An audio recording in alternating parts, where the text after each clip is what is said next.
Before we had computer games and consoles, an informative speech by Robert Bellamy.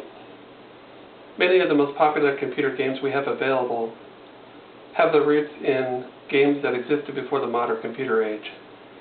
Even the phrases RPG and gamer have a different meaning than they did from when they originated. Searle and Bowman in The Functions of Role-Playing Games stated that when gamers hear the terms RPG, they're more readily thinking of virtual games rather than face-to-face games. Also to quote Matt Barton, author of Gama Sutra's History of the Computer Role-Playing Game, the gamer, as we know him or her today, was born in the D&D era. Consider the popularity of such games as Diablo, Fallout, Elder Scrolls, and even World of Warcraft. How did these games get here, and how did they become so popular? They arose from the development of a common product that was going to have interest to a wide variety of gamers. There are massive endeavors to create massive multiplayer games.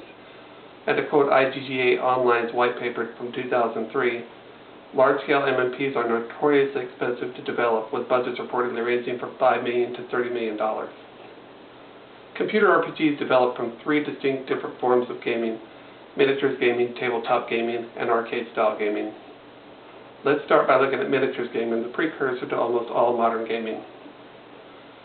Miniatures gaming began as a logical rule set for the simulation of military tactical conflicts. It became popular among Prussian nobility in the Napoleonic era, and it maintained a historical context until the mid-1980s when GDW released Warhammer Fantasy, which introduced the fantasy elements of elves, dwarves, and trolls into a war game, and then later released Warhammer 40K, which took those same elements and placed them into a dark science fiction setting. Later, SSI, Strategic Simulations Incorporated, released Warhammer 40,000 Chaos Gate in 1993. It was the first computer-based representation of a miniature game. Modern tactical games now include XCOM, Enemy Unknown, Age of Wonders, and Sid Meier's Civilization. Miniatures rules mechanics translated well into computer games logic. Weapon damage, armor charge, unit strength, all common phrases used in both computer and miniatures board-top gaming.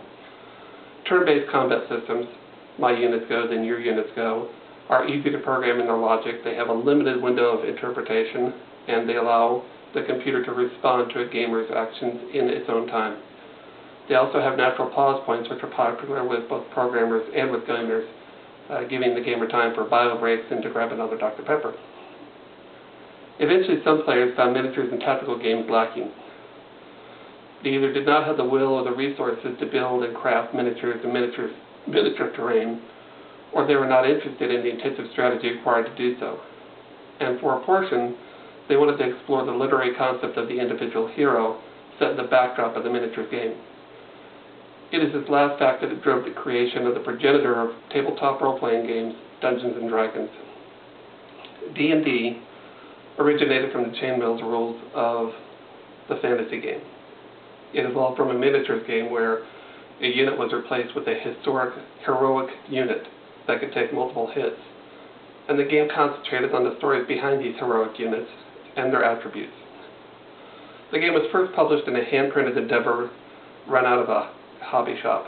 According to Wired.com's Dave Kushner in Dungeon Master: The Life and Times of Gary Gygax, we printed off 150 copies of the game.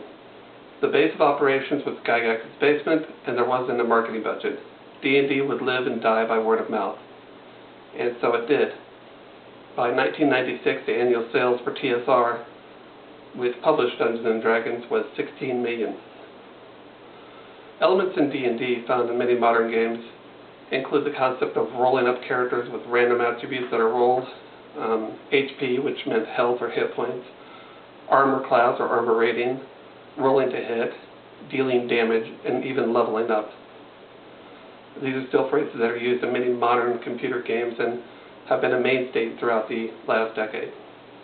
Pen and paper versions of gaming was far more popular than the miniatures version in a certain niche, the college era, because of the limitation in resources and the fact that it was easier to just run with pen and paper than to try to bring miniatures and craft them inside of your college dorm.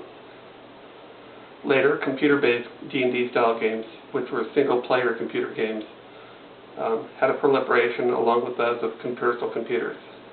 Bard's Tale, which was one of the first, was a turn-based combat system and simulated Dungeons and Dragons, and it had the same concept as rolling of characters. Wasteland, its very similar twin, placed the same set of party of characters into a post-apocalyptic wasteland in Las Vegas. And later, a company called SSI, mentioned before, created licensed D&D simulations that actually used the computer-generated versions of the same D&D mechanics used in the tabletop board game. Role-playing and video games were often convergent hobbies shared by many early gamer geeks. Let's explore where the tabletop gamer's video game technology began. Computer games evolved from stand-up arcade games. Arcade games were hard-coded, graphic-intensive games with a limited interface, buttons or joysticks, and dozens of them were packed into arcades with loud music, bright lights, frenetic activity. They were paid for play, which meant you had to put quarters in to play them, and they were a very popular fad for a while. However, they were displaced by console games. Atari, Sega, and Intellivision leveraged the concept of using the home television as a screen. They had the advantage of being buy once per play. You buy the cartridge once and you can play it as much as you want. And they had the flexibility of being able to change the cartridge in the console. It also had the convenience of allowing the gamer to play at home. Computer games, also text-based computer games, became synonymous and popular for interaction with the burgeoning internet. Text-based adventure games such as Zork eventually translated into multi-user dungeons or MUDs, MMOs, MUD object-oriented mushes, multi-user shared hallucinations, and eventually the MMORPG, which is the massive multiplayer online role-playing game, which combines both the concepts of a MUD and the graphics of a video game. LAN and internet connection advancements eventually shattered the barrier between playing video games and social interactions. Now you can do both. They are no longer exclusive activities. Faster wireless internet connections actually allow for gamers to interact in real time and respond to each other in real time in milliseconds. Voice over IP, computer phone through game consoles, allows immediate vocal feedback through gaming, i.e. trash talking.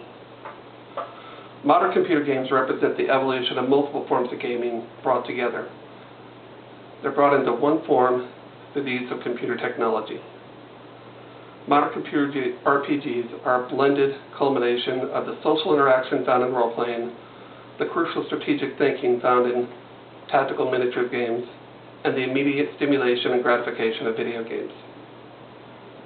Gamers never stop being gamers, no matter what their age. While they may be playing on a PC in their den instead of in a dorm room, and they may be playing with their children instead of with their college buddies, the desire to take part in a unique and arcane culture of gaming is something one never outgrows. Thank you.